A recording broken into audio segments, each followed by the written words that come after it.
Welcome to the JSS channel. এবার আমরা সবাই জানি ওয়েস্ট বেঙ্গল কলেজ সার্ভিস কমিশনের নোটিফিকেশন চলে এসেছে।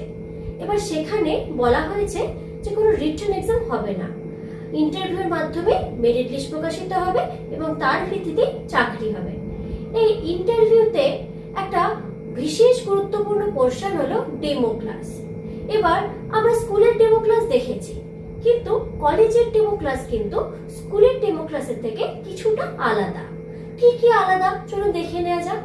প্রথমত এখানে পারপাস, আমরা স্কুলের যে ডেমো ক্লাস দিই সেখানে আমাদেরকে ক্লাস ম্যানেজমেন্ট করতে হয়, সেখানে আমাদেরকে সাবজেক্টটা সারফেস লেভেলে বোঝাতে হয়, কারণ অনেক ধরনের স্টুডেন্ট আছে। আমাদের সবার কথা মাথায় রেখে ধীরে ধীরে সারফেস লেভেলে আমাদের টপিকটাকে ডিসক্রাইব করতে হয়। কিন্তু কলেজে কিন্তু তারা নির্দিষ্ট একটা ডিসিপ্লিনে ভর্তি হচ্ছে আর তাদেরকে কিন্তু তোমাদেরকে পড়াতে হচ্ছে। তার জন্য এখানে পারপাসটা কিন্তু একটু আলাদা।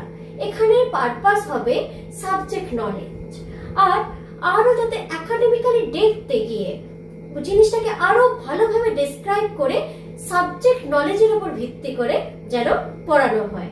তো স্কুল লেভেলে কিন্তু সাবজেক্ট কিন্তু সারফেস লেভেলে পড়ানো হয়, ক্লাস ম্যানেজমেন্টের উপরে বেশি ফোকাস করা হয়। কিন্তু কলেজ লেভেলে একেবারেই আলাদা। কলেজ লেভেলে সাবজেক্টের উপর ফোকাস করা হয়, কারণ তখন যারা ক্লাস করছে সবার মধ্যেই একটা নিজের চাহিদা আছে যে আমাকে পড়তে হবে, অ্যাডাল্ট মাইন্ড সবাই। তো সেই জন্য ক্লাস ম্যানেজমেন্টের থেকেও সেখানে সাবজেক্টকে তারা আরো ভালোভাবে যাতে তারা ভালোবাসতে পারে, যাতে বুঝতে পারে, সেই জন্য ক্রিটিক্যাল থিঙ্কিং, তাদের আরো ইনডেপথ নলেজ তার উপরে ফোকাস করে লেকচার দেওয়া হয়। এখানে টিচিং স্টাইল কেমন হয়?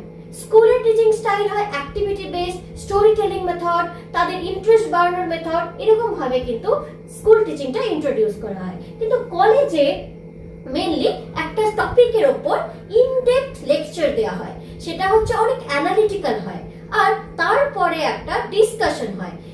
আর স্কুল লেভেলে যেমন ডিসকাশনটা হয় তোমরা বুঝতে পেরেছো বা কি শুনলে সেই ভিত্তিতে, আর কলেজ লেভেলে ডিসকাশনটা হয় তারা এটা থেকে তাদের আইডিয়া কি, তাদের নিজের কি ক্রিটিক্যাল থিঙ্কিং এ থেকে ডেভেলপ হচ্ছে তার ভিত্তিতে।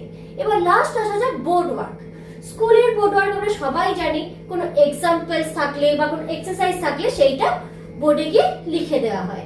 কিন্তু কলেজের বোর্ড ওয়ার্ক কিন্তু তেমন না, ওখানে এক্সারসাইজ বা এমন কিছু বিশাল বড় কিছু হয় না।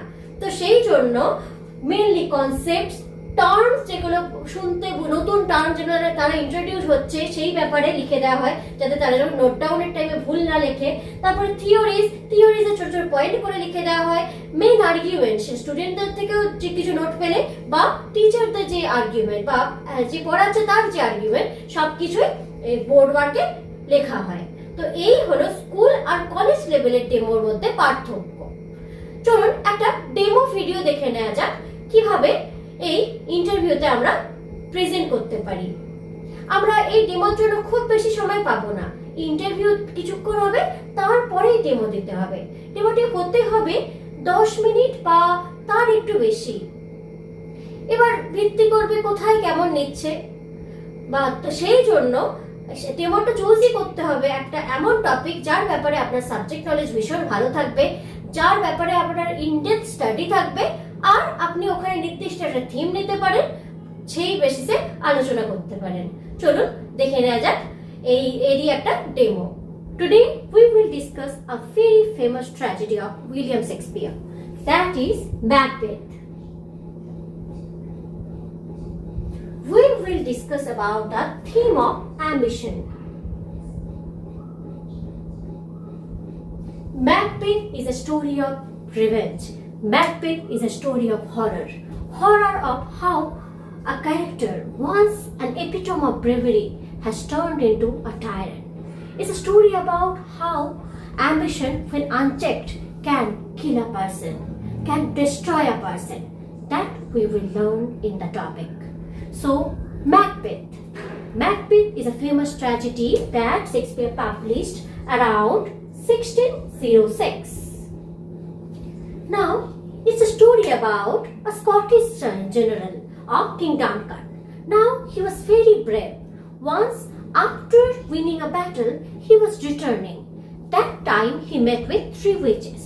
They prophesied that he will become the king of the Scotland. But later King Duncan declared that Malcolm, his son, will be the king of Scotland. So the witch only prophesied. The witches only prophesied that he will become the king. But the ambition was already in Macbeth. He listened that and he wanted to become the king. Then he killed King Duncan. After killing Duncan, he not only killed Duncan but also killed his peace, killed his sleep, killed whatever he gained. So later, after killing King Duncan, he became king. But he didn't stop there. He did more murders to secure his place. He did more murder because he was anxious to secure his position. And at the end, he was defeated and he understood that ambition, when unchecked, can kill a person. তাহলে আশা করছি আপনারা বুঝতে পেরেছেন, একটা basic ধারণা আপনাদের মধ্যে হয়েছে যে কিভাবে আপনারা ডেমো ক্লাসটা দিতে পারেন। তাহলে যদি আপনাদের ক্লাস ভালো লেগে থাকে অবশ্যই ডেসক্রিপশন বক্স চেক করুন এবং সেখানেই আপনারা পাবেন যে মাত্র 119 টাকাতে এই সিএসসি প্রিপারেশনের জন্য যা যা জিনিস দরকার সব কিছুই দেওয়া হচ্ছে। তো অবশ্যই আপনারা মেম্বারশিপ নিন। যদি ভিডিও ভালো লেগে থাকে লাইক করুন, কমেন্ট করুন, সাবস্ক্রাইব করুন আর সবার সাথে শেয়ার করুন। আর আরও ভালোভাবে জানতে, আরও ভালোভাবে রিসার্চ আর্টিকেল কীভাবে বানাতে হয়, কীভাবে আরও নেটের ক্লাস, তারপরে স্পোকেন ইংলিশের ক্লাস, কিভাবে সমস্ত জিনিস গোছাতে হয়, সমস্ত কিছুই আমরা মেম্বারশিপে দিয়ে থাকি 199 টাকায়। আর এই সিএসসির জন্য স্পেশাল মেম্বারশিপ হচ্ছে মাত্র 119 টাকায়। আপনারা অবশ্যই মেম্বারশিপটা নিন আর ইন্টারভিউর জন্য খুব ভালোভাবে প্রিপেয়ার হয়ে যান। ধন্যবাদ।